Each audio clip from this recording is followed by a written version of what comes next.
The transport ships arrived on a Tuesday morning, casting long shadows across the Nevada desert where Earth's main receiving station stood. Commander Sarah Chen watched from the observation deck as 6 massive Valorian cargo vessels descended through the clouds. Their hulls gleamed silver in the sunlight, beautiful and pristine. What they carried inside was anything but. "Here comes our annual charity," muttered Marcus Webb standing beside her. He was her chief engineer, a thin man with permanently oil-stained hands and eyes that never stopped analyzing everything around him. Sarah said nothing. She just watched as the ships landed and their cargo doors opened. Robotic loaders began hauling out the contents. Twisted metal beams, cracked hull plating, burnt-out fusion cores that looked like they had been dead for decades, broken weapon arrays with their barrels melted, navigation computers with shattered screens. All of it was junk. All of it was trash from a dozen different alien species. Ambassador Thexnor materialized beside them. He was Valorian, tall and blue-skinned with 4 arms that moved in ways that always made Sarah uncomfortable. His translator device crackled as he spoke. "Humanity should be grateful," Thexnor said. His voice carried that particular tone of condescension that Sarah had learned to recognize over the past 15 years. "The Galactic Council has once again provided your species with technological aid appropriate to your current development level." Sarah turned to face him. "You mean garbage?" "I mean components," Thexnor corrected smoothly. "Decommissioned, yes, but functional enough for a species that only achieved faster-than-light travel 20 years ago. The Council is generous to share even this much." Marcus leaned forward. "This is from 6 different species. Kryn, Valorian, Talaxian, Photak, Drexel, and something I do not recognize." "Observant," Thexnor said. "When we decommission our warships, we salvage what has value and dispose of the rest. Earth receives the disposed materials. You should be able to build several adequate patrol craft from this shipment." "Several patrol craft," Sarah repeated. She looked back at the growing mountain of scrap metal outside. "From 6 advanced species worth of military surplus." "Precisely." Thexnor smiled, showing too many teeth. "In another century or 2, perhaps humanity will be ready for actual Council-grade equipment. Until then, make good use of what you have been given." He walked away, his forearms swinging in that unsettling rhythm. Sarah watched him go, her jaw tight. "I hate him," Marcus said quietly. "I know. No, I mean I really hate him. 5 years ago, when the colony on Titan was attacked by raiders, we called for help. The Valorian peacekeepers were 2 hours away. You know what they did?" Sarah knew. Everyone knew. They said it was not their jurisdiction. 1,800 people died while they sat in orbit and watched. Marcus's hands clenched into fists. "And now they drop their trash on our planet and call it charity." They stood in silence for a moment. Outside, the pile of scrap metal grew larger. It looked like a metallic mountain now, gleaming in the afternoon sun. Completely worthless, completely useless, or was it? Sarah felt something shift in her mind, an idea. A crazy, impossible, probably stupid idea. She turned to Marcus. "How many species did you say this came from?" 6, maybe 7 if I am wrong about one of the drive cores. "And each species has different technology. Different approaches to shields, weapons, power systems, all of it." "Right." Marcus looked confused. So the Valorians think we are too primitive to do anything meaningful with this. They gave us parts that do not work together because they assume we cannot make them work together. We cannot. Kryn energy shields use biometric interfaces. Valorian weapons need plasma feeds that Talaxian power cores cannot provide. Photak phase metal requires quantum stabilization that none of the other tech supports. It is all incompatible, Sarah smiled. It was not a nice smile. Incompatible by their standards. Marcus stared at her. She could see his brain working, racing through the possibilities. His eyes went wide. "You cannot be serious. Why not? They gave us Kryn shields, Valorian guns, Talaxian computers, Drexel propulsion, Photak hull materials. What if we stopped trying to use them separately and started using them together? That is insane. No species has ever successfully integrated alien tech like that. The power requirements alone would..." He stopped.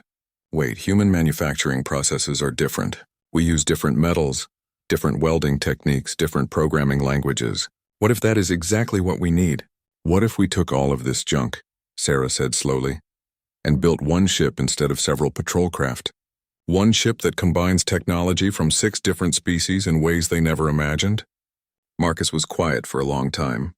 Outside, the Valorian transport ships were taking off, their job complete. They would return to the stars, confident that they had done their duty to the primitive humans. Confident that humanity would remain exactly where the Council wanted them, weak, dependent, and grateful. It would take years, Marcus finally said.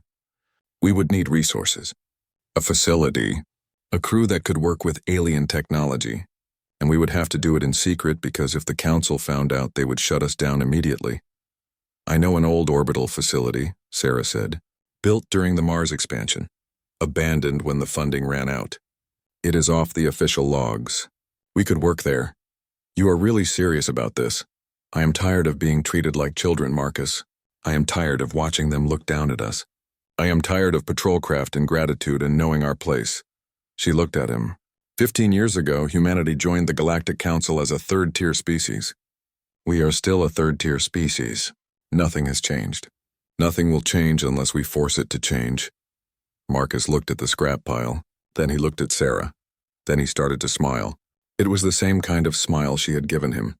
Not nice, not safe, but full of possibilities. We would need a team, he said. Engineers who think outside the box.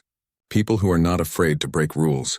Probably some folks the Council has already dismissed as troublemakers. I know exactly who to recruit. And a name. If we are going to build the impossible, it needs a name. Sarah thought about it. She thought about humanity's history. About all the times they had been told something was impossible, and had done it anyway. About flying too close to the sun and doing it with a smile. Icarus Rising, she said. Marcus laughed. The aliens will not get the reference. That is exactly why it is perfect. They stood together, looking at the mountain of scrap metal that was supposed to keep humanity in its place. But Sarah did not see trash anymore. She saw components. She saw possibility. She saw the beginning of something that would make the Galactic Council regret their condescension. They had given humanity scrap metal and expected gratitude. They were going to get a revolution instead. The abandoned orbital facility hung in space like a forgotten dream. Station Prometheus had been built 20 years ago during humanity's ambitious push to colonize Mars. The funding had dried up halfway through construction. Now it floated in a dead orbit between Earth and the Moon. Too expensive to finish and too massive to decommission. Its existence had been quietly removed from official records, which made it perfect. Sarah stood in what would have been the main engineering bay, watching as the first shipment of scrap arrived. The space was enormous, big enough to hold 3 cruise ships side by side. The walls were bare metal, the air recyclers coughed and wheezed, and half the lights did not work. It was home. First load is here, Marcus announced, floating through the zero gravity with natural ease. Behind him came 6 containers, each the size of a bus, guided by magnetic tethers. I started with the most promising pieces. Kryn shield generators, Valorian weapon arrays, and something interesting I found in the pile. Interesting how? See for yourself. They opened the 3rd container together. Inside, nestled in protective foam, was a sheet of metal that seemed to shift colors in the light. One moment it was silver, the next it was deep blue, then it was almost translucent. Photak phase metal, Marcus said reverently. The Photak use it for decorative purposes. They think it is pretty but useless. They are wrong. Sarah reached out to touch it. The metal felt warm under her fingers, almost alive. Wrong how? The Photak never figured out that phase metal can bend space if you hit it with the right energy frequency. They use it for wall panels and art. We could use it for hull plating that makes us partially intangible. You can do that? I think so, maybe. Probably I need to run about 1,000 tests first. Marcus grinned. But yes, I think we can make it work. Over the next 3 months, the team grew. Sarah recruited carefully. She wanted engineers who had been dismissed by the Council as too radical, too unconventional, too human. She wanted people who looked at rules and saw suggestions. She wanted troublemakers. She got them. Jin Park arrived first. She had been fired from 3 different Council research positions for unauthorized experimentation. She took one look at the Kryn biointerface shield technology and laughed. They said this was impossible for non-Kryn species to use. They were right. But they never tried using a neural bridge instead of a direct connection. Next came Dmitry Volkov, a weapons specialist who had been banned from Council facilities for dangerous innovations. He examined the Valorian plasma cannons with the care of an artist studying a masterpiece. These are designed to fire in 3-second bursts to prevent overheating. What if we do not care about overheating? What if we use them until they burn out, then swap in fresh ones? That is wasteful, Sarah said. That is human, Dmitri replied. The aliens build for efficiency and longevity. We build for results. There is a difference. The team assembled 20 engineers, 30 technicians, a dozen programmers who specialized in making incompatible systems talk to each other. They came from Earth's slums and Mars's failed colonies. They came from stations that had been abandoned and ships that had been scrapped. They were humanity's outcasts and they were perfect. The real work began. Problem, Jin announced during the third week. The Kryn shields need a biometric interface. The Valorian weapons need plasma conduits that the Talaxian power cores cannot support, and nothing in this pile can provide the quantum stabilization needed for the phase metal. So we improvise, Marcus said. He had been awake for 36 hours straight, living on coffee and determination. Human neural interfaces are different from Kryn biology. Let us use that. We design a bridge system that translates human brain patterns into something the Kryn tech can understand. That has never been done. Correct. It has never been done by Kryn engineers. We are not Kryn. They worked in shifts around the clock. The station's corridors echoed with the sounds of welding torches and argument. Languages mixed together. Earth English blended with Mandarin, blended with Russian, blended with Arabic. The team came from everywhere and they brought their different perspectives with them. Look at this, Dmitri called out one morning. He had the Valorian weapons laid out on a table, their internal components exposed. The plasma feeds are designed for steady flow.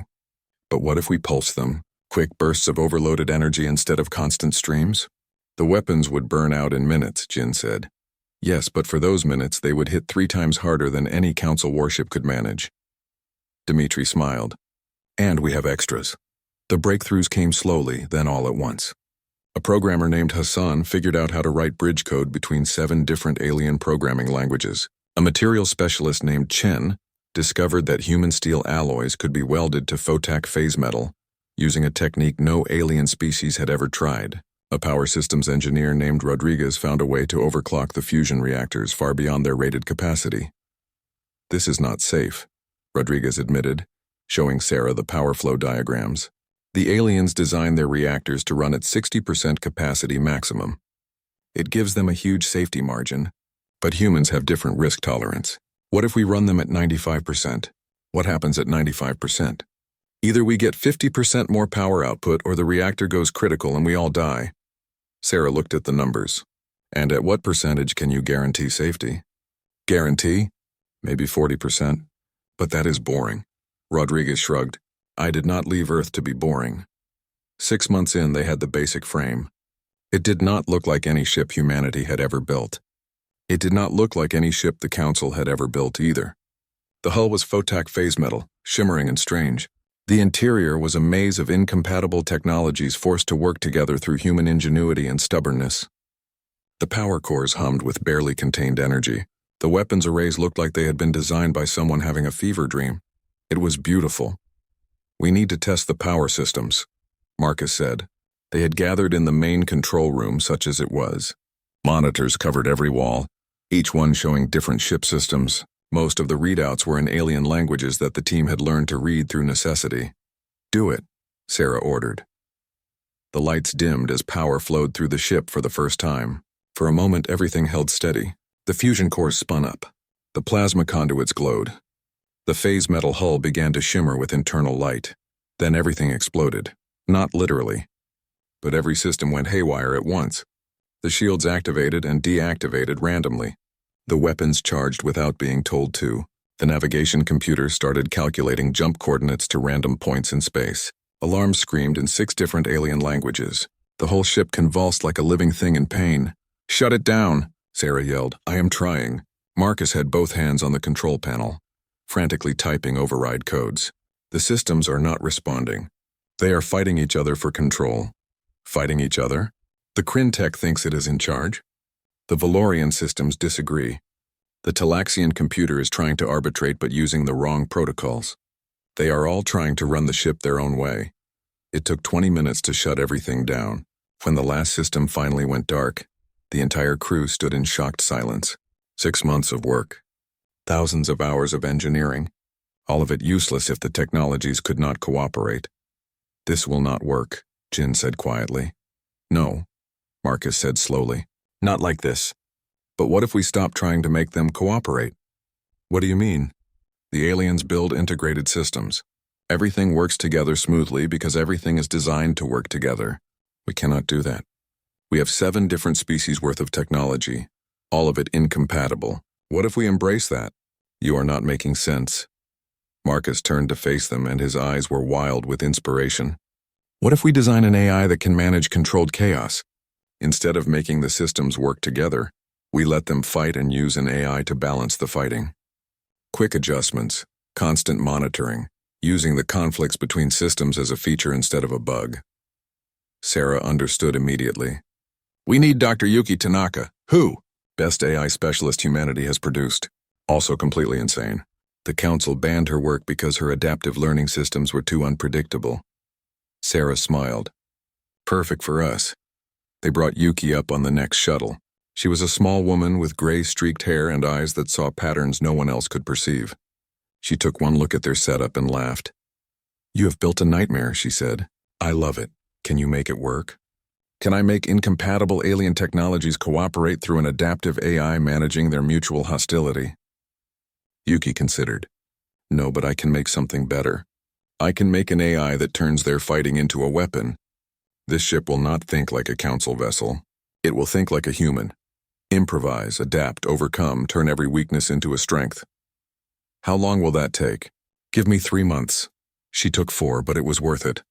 When they powered up the ship the second time, the chaos was still there. But now it was controlled. The AI danced between systems, balancing power flows, directing conflicts, turning the ship's fundamental instability into something that looked almost like grace. The ship lived. They called it Icarus Rising, and it was ready to fly. The ship hung in the construction bay like a metallic predator. After 9 months of work, Icarus Rising had a shape now. Not sleek like Valorian cruisers. Not organic like Kryn bioships. It looked like what it was. A fusion of 6 different species technology forced into an ungainly whole. The hull plates did not quite match. The weapon arrays jutted out at odd angles. The engine nacelles were different sizes. It was the most beautiful thing Sarah had ever seen. Final hull integrity check complete, Marcus reported from his station. The engineering bay had grown crowded with monitors and equipment. Phase metal plating is holding steady. The quantum fluctuations are within acceptable ranges. Acceptable by whose standards? Sarah asked. Ours. By council standards, we are operating at impossible levels. The phase metal is maintaining a coherence that Photech engineers said could not be achieved outside laboratory conditions. Jin floated past, guiding a bundle of bioneural cables. The shield interface is ready for integration. I have adapted the Kryn biometric system to accept human neural patterns. It should work, probably. Probably. Science is not about certainty, Commander. It is about educated guesses and seeing what explodes. The work continued. Every day brought new challenges. The Talaxian navigation computer kept trying to calculate jumps using outdated star charts. The Valorian weapons required cooling systems that did not exist in the original designs. The Drexel propulsion units vibrated at frequencies that threatened to shake the ship apart. They solved each problem the human way. With improvisation, duct tape, and sheer stubbornness, then came the inspection. Commander Chen, this is ground control. The communication crackled to life one morning. Be advised, Galactic Inspector Xyloth will be arriving at your location in 6 hours for a routine facility check. Sarah's blood went cold. Say again. Inspector Xyloth. Standard audit of human space facilities. You are required to provide full access and cooperation. Marcus appeared at her shoulder. We cannot let him see the ship. I know. 6 hours is not enough time to move it. Even if we could, there is nowhere to hide something this size. I know that too. They had prepared for this scenario, but preparation was different from execution. Yuki activated the holographic projectors they had installed throughout the facility. Icarus Rising disappeared, replaced by the images of 3 standard human corvettes in various stages of construction. The corvettes were fake, generated by Yuki's AI, but they looked real enough on sensors. Will it fool him? Sarah asked. Depends on how closely he looks, Yuki replied. The holograms will show up on basic scans. But if he uses deep penetration sensors or comes in for a visual inspection, We are in trouble.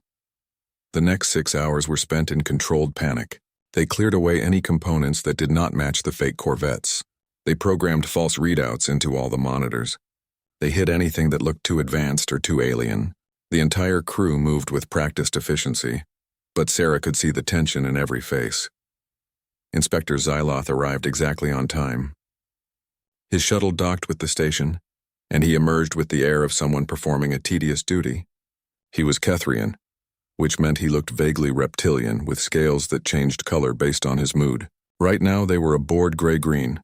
"Commander Chen," he said, his translator rendering his hissing speech into flat English. "I am here to verify that humanity's space facilities are being used appropriately and safely." "Of course, Inspector," Sarah said, forcing herself to smile. "We are honored by your visit." "Honored, yes." Xyloth's scales flickered with amusement.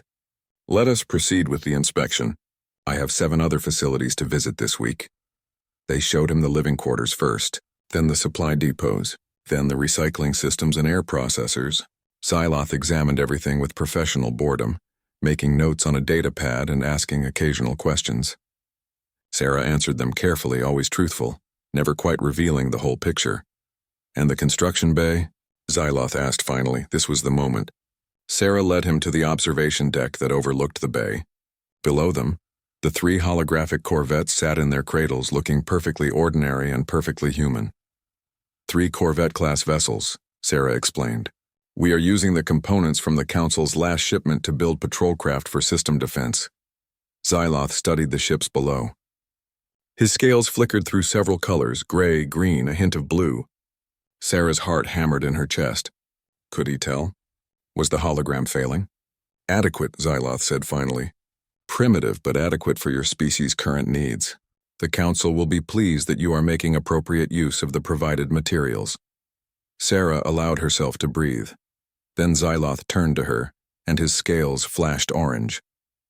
"However, I am detecting some unusual energy signatures. Power fluctuations that seem excessive for standard Corvette construction. Would you care to explain?" Marcus stepped forward smoothly. Yes. We have been experimenting with overclocking our fusion reactors, trying to squeeze a bit more efficiency out of them." "Overclocking?" Xyloth's scales deepened to orange-red. "That is dangerous. Council safety protocols specifically prohibit such practices. With respect, Inspector, we are human. We have different safety tolerances than Council species. Different tolerances or different regard for safety." This was going wrong. Sarah could see it spiraling out of control. She needed to change the subject, redirect his attention, anything to keep him from looking too closely. "Inspector," she said quickly, "I have heard that Kethrians have an appreciation for fine liquors. We recently received a shipment of Earth whiskey. Rare stuff aged for 50 years. Would you care to try some?" Xyloth's scales shifted, considering. The orange faded back to green. That would be acceptable. For diplomatic purposes, they retired to Sarah's office. She poured the whiskey, it really was 50 years old, saved for special occasions, and watched as Xyloth took a cautious sip. His scales rippled through several colors before settling on a pleased blue-green. "This is excellent," he admitted. "Earth may be primitive in many ways, but your fermentation techniques are remarkable." "Thank you, Inspector." They talked for an hour about everything except the ship. Sarah played the role of the humble human commander, grateful for Council guidance, eager to learn from superior species. She hated every moment of it, but she smiled and nodded and poured more whiskey. When Xyloth finally left, his scales were a warm blue, and his data pad contained nothing but routine observations. The inspection was complete. They were safe for now. That was too close, Marcus said when they were alone again. If he had used deep sensors, if he had asked to see the ships up close. But he did not, Sarah said. Arrogance saved us. He expected to find exactly what he found because he cannot. Imagine humans building anything more advanced. The next inspection might not go so. Well, then we better be ready to fly before the next inspection. But being ready to fly and actually flying were 2 different things. 3 days later, they attempted their first power-up test with all systems integrated. Sarah watched from the control center as Marcus ran through the startup sequence. "Fusion cores online," Marcus reported. "Power at 30% and rising. 40%, 50%. The ship hummed with energy. So far, so good. Shield generators activating. Weapon system standing by. Navigation computer synchronized. Keep going, Sarah ordered. 70% power. Phase metal hull beginning quantum stabilization. 80%, 90. Then everything went wrong again. The ship lurched sideways, throwing sparks. Alarm screamed. The phase metal hull flickered between solid and translucent. The weapons charged spontaneously. The shields pulsed in random patterns. Full system failure, someone yelled. No, Yuki said calmly from her station. Not failure, learning. What? The AI is learning how to balance the systems. Let it work. We are losing hull integrity on sections 3 through 7. Let it work. Sarah made the hardest decision of her command career. Stand down. Let the AI handle it. The crew stared at her like she had gone insane, but they obeyed. And as they watched, something remarkable happened. The chaos began to resolve itself. The AI made millions of micro-adjustments, balancing power flows, redirecting energy, finding harmony in the discord. The hull stabilized. The weapons powered down. The shields found their rhythm. After 5 minutes, the ship was purring like a contented cat. System stable, Marcus reported. Wonder in his voice. All readings nominal. Better than nominal, actually. We are operating at levels that should not be possible. The AI needed to learn the ship under stress, Yuki explained. Now it knows. Now it can compensate. This ship will never fly smoothly like a council vessel, but it will fly effectively like a human vessel. There is a difference. Sarah looked at Icarus rising through the observation window, the ship that should not exist. The ship built from 7 species trash, the ship that had just proven it could work. How long until we can attempt a flight test? She asked. 2 weeks if we are lucky, Marcus said. 1 month if we are realistic. 6 months if we want to be safe. We have been working on this for almost a year. I am tired of safe. Get it flight ready in 2 weeks. Commander, 2 weeks, Marcus. Because I just received intelligence that makes waiting impossible. Sarah pulled. The test flight nearly killed them all. Sarah strapped herself into the command chair, feeling the neural interface connectors press against the back of her neck. The bridge was small, cramped, filled with jury-rigged displays that showed readouts in 6 different alien languages. Marcus sat at engineering. Jin handled shields and sensors. Dmitri controlled weapons. Yuki monitored the AI. 20 other crew members occupied stations throughout the ship. All personnel secured, Marcus reported. Fusion cores at optimal power. This is either going to work or create a very impressive explosion. Comforting, Sarah said. Yuki, is the AI ready? The AI is ready. Whether we are ready for the AI is a different question. That is also comforting. Everyone take a breath, here we go. Thrusters to station keeping. The ship shuddered. Small maneuvering thrusters fired, pushing Icarus rising away from the docking clamps. For a moment, everything held steady. The ship drifted clear of Station Prometheus, turning slowly in the darkness of space. So far so good, Jin said. That was when the hull plating started falling off. Not all of it. Just 3 panels from the port side. They tumbled away, spinning lazily, revealing the internal structure beneath. Alarms blared. Red lights flashed across every console. Hull breach, Marcus shouted. Sections 12 through 14 exposed to vacuum. Those sections are empty storage, Yuki said calmly. No personnel at risk. That is not the point. The hull is literally falling apart. Sarah gripped her armrests. Can we stabilize it? Working on it. Yuki's fingers danced across her controls. The phase metal was not properly aligned. The quantum bonding failed under thrust stress, adjusting the resonance frequency. The remaining hull plates flickered, shifting through several colors. Then they solidified, locking together with a harmony that had not existed before. The alarms quieted. Hull stable, Marcus reported, disbelief in his voice. Actually, hull integrity is better than before. The phase metal has synchronized. It needed stress to find its proper configuration, Yuki explained. Think of it like muscles. You cannot know their strength until you push them. Can we continue? Sarah asked. Only one way to find out. Main engines ahead slow. The Drexel propulsion units ignited. Power flowed through alien conduits never designed to work together. The ship moved forward, accelerating into the black. The vibrations Marcus had worried about started immediately, but the AI compensated, adjusting thrust vectors on the fly. They flew for 10 minutes. Just a simple cruise through empty space. But it worked. Icarus Rising flew. Then they tried the jump drive. Calculating coordinates, Jin announced. Simple short jump. 1 million kilometers. Should be easy. Should be, Marcus echoed.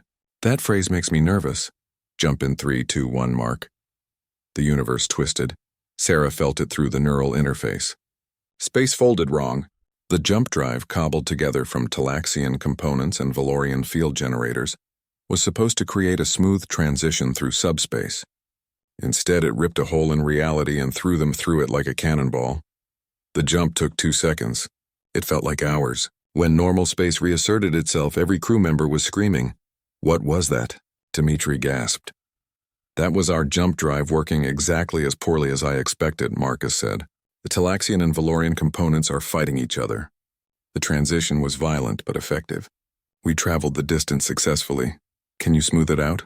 Not without rebuilding the entire system, which we do not have time for. So every jump will feel like being shot from a cannon through broken glass? Essentially, yes. Sarah wiped sweat from her forehead. Add it to the list of problems we will fix later. Right now, we need to test weapons and shields. Dmitri, target that piece of debris at coordinates 227. A chunk of old satellite wreckage drifted in their path. Dmitri locked weapons onto it. Valorian plasma cannons ready. Firing in 3, 2, 1. The ship shuddered as twin plasma bolts erupted from the forward arrays. They were supposed to be steady streams. Instead, they came out as violent pulses, overcharged and unstable. They hit the debris and vaporized it completely, along with several other pieces of wreckage that happened to be nearby. Well, Dmitri said into the stunned silence. That worked. That was 3 times the power output of a standard council plasma weapon, Marcus said, studying the readings. But we burned out the primary capacitors. We only have 6 shots before we need to swap in fresh components. 6 extremely powerful shots, Dmitri corrected. That is enough to ruin anyone's day. They tested the shields next.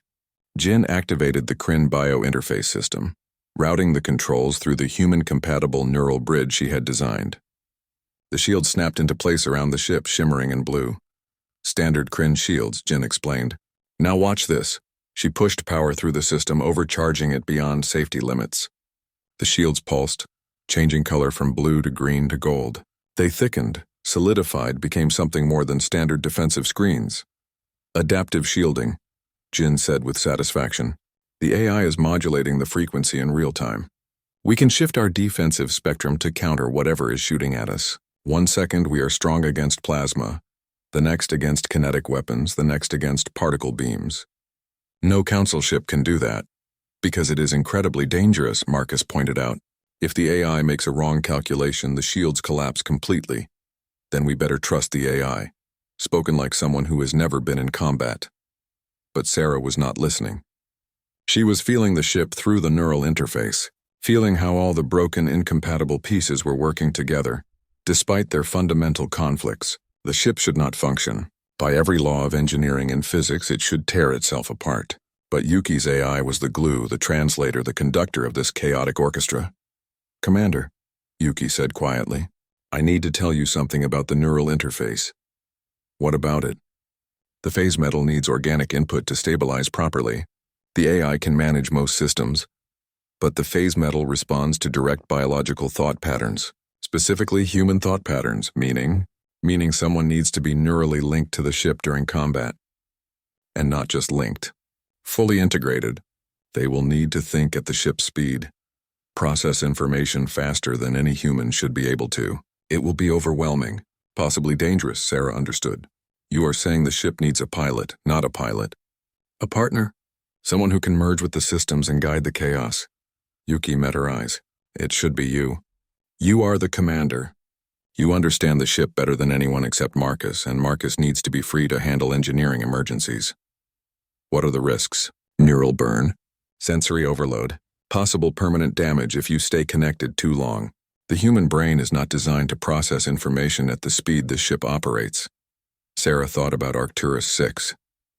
About 12,000 people waiting for rescue that would not come in time. About the Council fleet that was 3 days away. About humanity's place in the galaxy and whether it would ever change. Show me how to link in, she said. The next 5 days were brutal. Sarah spent every waking hour in the neural interface learning to think at machine speed. At first it was agony. Information flooded her mind faster than she could process it. Ship systems, power flows, structural stress points. everything at once in a cascade that threatened to drown her consciousness. But humans adapt. That is what they do. That is what makes them dangerous. By the third day, she could manage basic functions without thinking. By the fifth day, she and the ship were moving as one. She thought about shields, and they adjusted. She considered weapons, and they charged.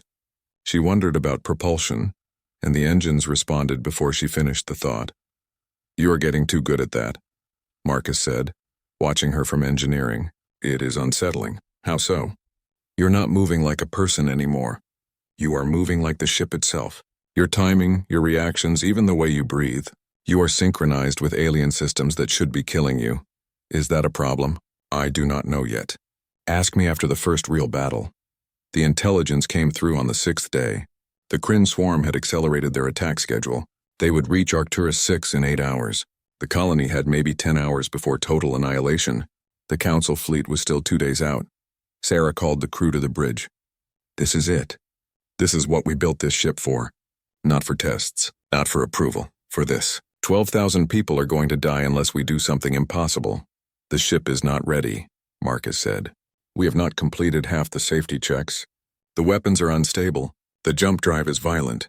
The shields are experimental. We are basically flying a bomb that might go off at any moment. I know. We could die. I know that too. And we are going to do it anyway?" Sarah looked around the bridge. At Marcus with his oil-stained hands. At Jin with her reckless grin. At Dimitri and his love of dangerous weapons. At Yuki and her impossible AI. At every single crew member who had spent a year building something that should not exist. "We are human," Sarah said. "Doing impossible things is what we do. Everyone strap in. Plot a course for Arcturus 6. Let us go introduce the galaxy to Earth's first real warship. It has a name," Marcus said quietly. "We should use it." Sarah smiled. "You are right. Icarus Rising, prepare for combat jump. All hands to battle stations. Let us fly toward the..." They came out of jump space like a meteor. The violent transition threw everyone against their restraints, but they were alive and they were here. Arcturus 6 hung before them. A blue-green world with white clouds and one small continent. Beautiful. Peaceful. Under siege. The Kryn bioships surrounded the planet like a swarm of insects. 47 contacts on sensors. Each one was alive in ways that made human ships seem dead by comparison. They pulsed with bioluminescence, their hulls made from grown organic materials. Their weapons biological rather than mechanical. They were besieging the colony's orbital platforms, systematically destroying the defenses. "They have not noticed us yet," Jin reported from sensors. "They are focused on the colony. Good. Gives us time to think." Sarah was fully connected to the neural interface now, feeling the ship around her like a second skin. Every system, every weapon, every strength and weakness. "Tactical analysis? 47 Kryn vessels," Dimitri said, ranging from cruiser class to destroyer class. They use acid-based weapons and biological boarding pods. Their hulls regenerate damage over time. Standard Council tactics are to wear them down slowly while avoiding direct engagement. "We do not have time for standard tactics. And we have exactly one ship. One very unusual ship," Marcus added. "They have never seen anything like us before. That is our advantage." Sarah thought about it through the neural link, processing possibilities at machine speed. The Kryn swarm operated on hive logic. They attacked in coordinated patterns, overwhelming defenses through sheer numbers. They expected enemies to fight defensively, to retreat, to try to outlast their assault. What if she did the opposite? "New plan," Sarah announced. "We attack! Attack!" Marcus's voice went up an octave. "Did you say attack them? All 47 of them?" "That is the plan." "That is suicide. That is human." Sarah's hands moved over controls before her conscious mind finished the thought, the neural link accelerating her reactions. "They have never fought a ship like ours. Let us use that. Jin shields to maximum. Dimitri, charge all weapons. Marcus, I need every bit of power you can give me." "You have got it," Marcus said. "Also, you are insane." "Noted." Engaging. Icarus Rising dove toward the Kryn swarm. The bioships noticed immediately, turning with organic grace to face this new threat. 12 of them broke off from the attack on the colony, moving to intercept. "They are trying to surround us," Jin warned. Classic Kryn tactic. They will use coordinated strikes from multiple angles. Then we will not be where they think we are. Activating phase shift. Sarah pushed power through the phase metal hull. The Photak had never figured out what their decorative metal could really do, but Sarah knew. The hull flickered, became translucent, shifted partially out of normal space. The first wave of Kryn acid projectiles passed through the ship like it was not there. Impossible, Jin gasped. The phase shift is holding. We are partially intangible. Only for a few seconds, Yuki warned. The power requirements are enormous. We cannot maintain this for long. Don't need long. Just need them confused. Sarah brought the ship back into normal space directly in the middle of the Kryn formation. Dimitri, fire everything. The Valorian plasma cannons erupted. Not steady streams. Violent pulses of overcharged energy. 6 shots, one after another, each one burning out capacitors but hitting with 3 times the expected force. 3 Kryn bioships simply ceased to exist, vaporized before they could react. 2 more were crippled, their organic hulls burning. 5 down, Dimitri yelled, swapping to backup weapons. The remaining 7 ships in the immediate area returned fire. Acid projectiles and biological spines hammered against Icarus Rising's shields. The shield harmonics shifted, adapting, changing frequencies to counter the attacks. Jin's adaptive shielding was working, but barely. Shield stress at 70%, Jin reported. We cannot take many more hits and then we don't get hit. Hold on. Sarah threw the ship into a roll that no council vessel could have managed. The incompatible propulsion systems, the unbalanced design, all the things that should have made Icarus Rising clumsy instead, made it unpredictable. She dove under a bioship's strike, came up firing, destroyed it with a particle beam from the Drexel weapons array. 6 down. The rest of the Kryn swarm was reacting now. 35 ships turned toward them, abandoning the attack on the colony. Good. That was what Sarah wanted. Keep their attention. Keep them focused on the weird human ship instead of the defenseless colonists. They are forming up, Jin said. Coordinated assault pattern. They are going to hit us from all sides at once. Marcus, can we do another phase shift? Not yet. The capacitors need another 30 seconds to recharge. We do not have 30 seconds. Then you better think of something else. Sarah's mind raced, processing tactical data through the neural link faster than any human should be able to think. The Kryn ships were moving into position. In 10 seconds, they would fire. In 15 seconds, Icarus Rising would be torn apart by concentrated weapons fire from dozens of directions at once. Unless, Yuki, the jump drive, the violent transition. Can we do a micro jump? What? No. The calculations alone would take minutes.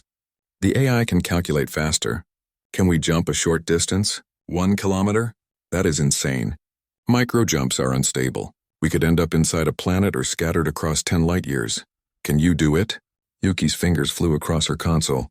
The AI says maybe, possibly, probably not, but we might survive. Good enough. Calculating jump point now. Sarah fed the coordinates directly through the neural link. 1 kilometer toward the planet right behind the main Kryn formation. Jumping in 3, 2, 1. Space folded wrong. The universe screamed. They appeared behind the Kryn swarm, and for one perfect moment the enemy had no idea where they were. Every bioship was aimed at where Icarus Rising had been, not where it was now. Sarah did not waste the moment. All weapons. Concentrated fire on the largest ship. Now every weapon system on Icarus Rising fired at once. Plasma, particle beams, kinetic projectiles, everything. The massive Kryn command ship, the Queen vessel coordinating the entire swarm, took the full barrage. Its organic hull bubbled and burned. It tried to regenerate, tried to heal, but there was too much damage too fast. It died, and with it, the swarm coordination died. The remaining Kryn ships scattered. Their hive mind disrupted by the loss of their leader. Some continued attacking. Others tried to flee. The organized assault became chaos, target of opportunity. Dimitri called out, already swinging weapons toward another ship. They are confused. We can take more of them. They did. Sarah flew the ship on instinct and neural impulse faster than conscious thought, phase shifting to avoid attacks, micro-jumping to impossible positions, overcharging weapons beyond safety limits. The tactics made no sense by council standards. They were aggressive, risky, fundamentally unsound. They were human. 8 more Kryn ships died before Sarah realized they were winning. Not just surviving, actually winning. The swarm was breaking apart, losing cohesion. Ships were fleeing into jump space, abandoning the attack. Shields at 20%, Jin warned. We are almost done. So are they. Keep firing! 2 more ships destroyed. Then 3 more fled. The remaining Kryn vessels, seeing the battle was lost, chose survival over victory. They jumped away one by one, leaving their dead floating in space around Arcturus 6. Then it was over. Silence filled the bridge. Every crew member stared at their displays, not quite believing what had just happened. 1 human ship, 1 impossible jury-rigged, shouldn't-even-function warship had just defeated 47 Kryn bioships. Did we just do that? Marcus asked quietly. Status report, Sarah said, her voice steady despite the adrenaline flooding her system. Damage? Shields collapse, Jin reported. Hull integrity at 60%. Multiple systems burned out. Half our weapons are offline. We are leaking coolant from 3 different sections. Casualties? Minor injuries only. No fatalities. Then we won. Sarah started to smile. Then the neural burn hit her. Pain exploded through her skull. She had been connected to the ship for too long, processing information too fast, thinking at speeds the human brain was never designed to reach. The price came due all at once. She screamed, "Commander!" Marcus was out of his seat, running toward her. Someone cut the neural link, now. Hands fumbled at the connectors on the back of her neck. The interface disconnected. The ship's presence in her mind vanished. She was alone in her own head again, and it felt like falling. Sarah slumped in her chair, barely conscious. Her last thought before the darkness took her was that they had done it. Against every odd, against every reasonable expectation. They had saved Arcturus 6. They had proven that humanity belonged.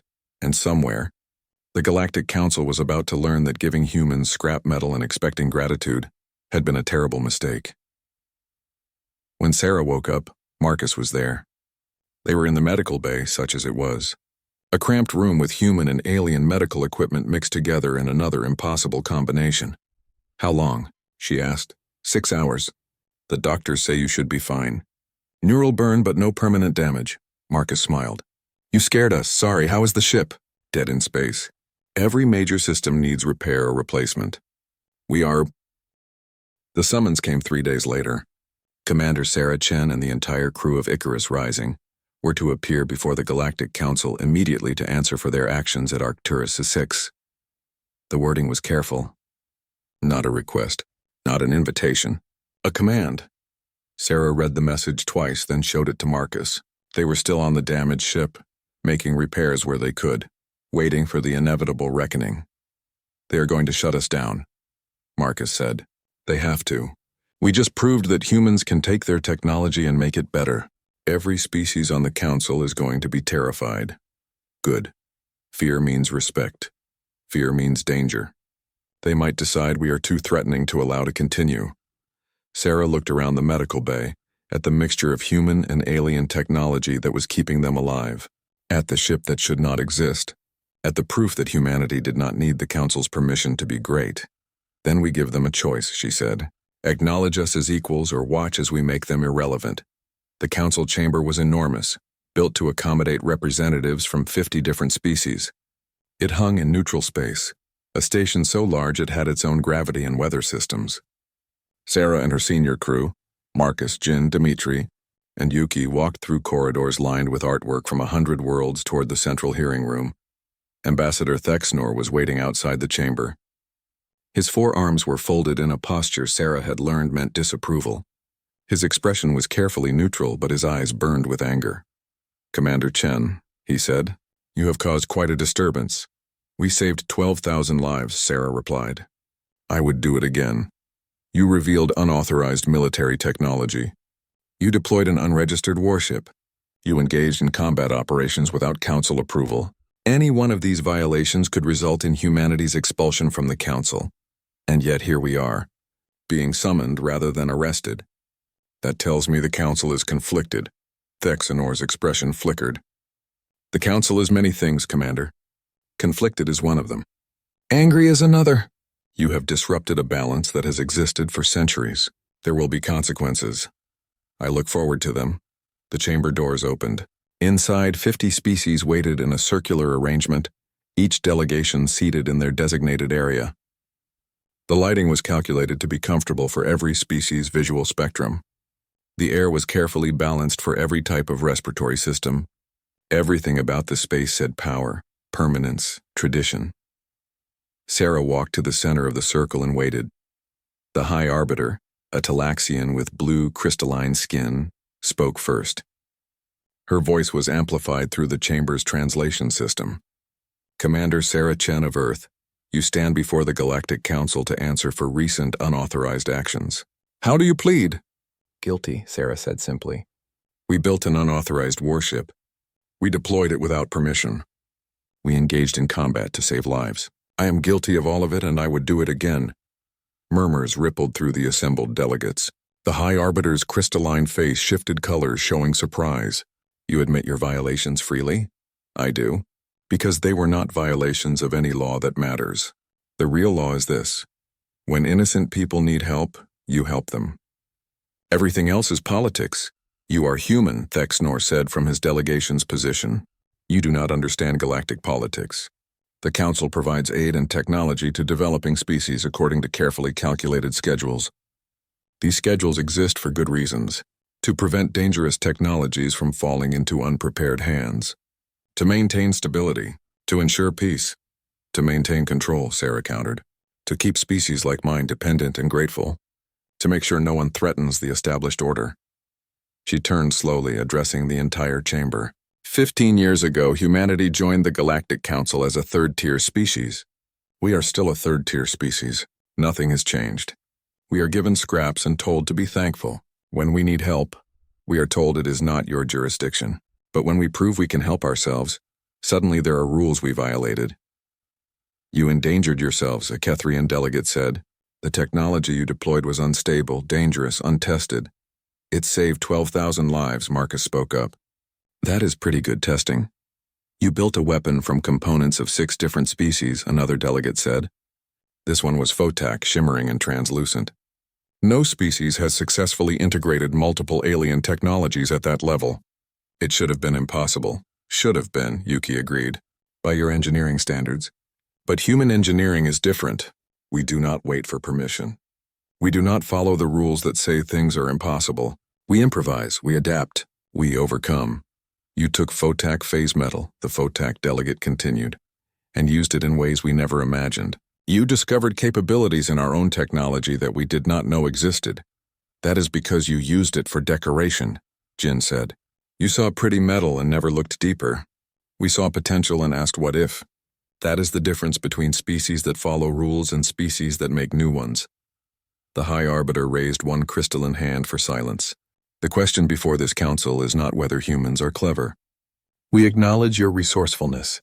The question is whether you are dangerous, whether allowing you to continue developing hybrid technologies threatens galactic stability. Threatens your control, you mean, Sarah said. Let me ask a different question. How many species on this council could have saved Arcturus VI in time? Your fleet was 3 days away. 12,000 humans would have died. We were 6 hours away. We acted, we saved them. And now you want to punish us for it because we did not ask permission first? You do not understand what you have started, Thexnor said. If other species learn that human engineering can combine their technologies, if the specifications for your hybrid ship become public, then every species in the galaxy will be able to build better ships, Sarah interrupted. Is that what terrifies you? That other developing species might stop being dependent on council charity? The chamber erupted. Delegates argued with each other in a dozen languages. Some called for humanity's immediate expulsion. Others defended their actions. The neat political balance that had existed for centuries was cracking, and everyone could feel it. The High Arbiter called for order. It took several minutes to restore quiet. Commander Chen, the Arbiter said finally, you have put the Council in an impossible position.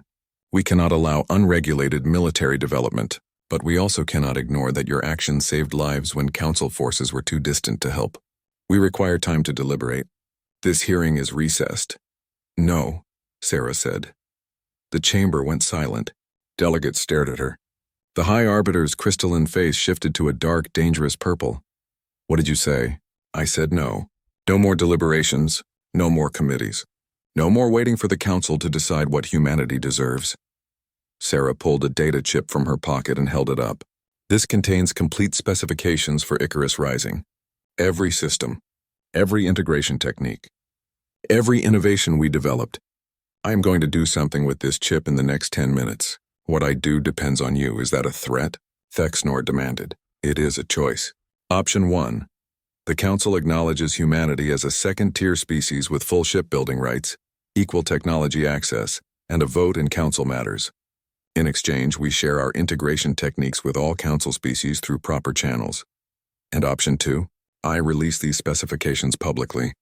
Right now, every species in the galaxy, Council members and non-members alike, gets access to hybrid ship technology. The developing species you have been keeping dependent suddenly have the ability to build warships that rival your fleets. The entire power structure of galactic civilization changes overnight. The chamber exploded again. Delegates were on their feet, shouting.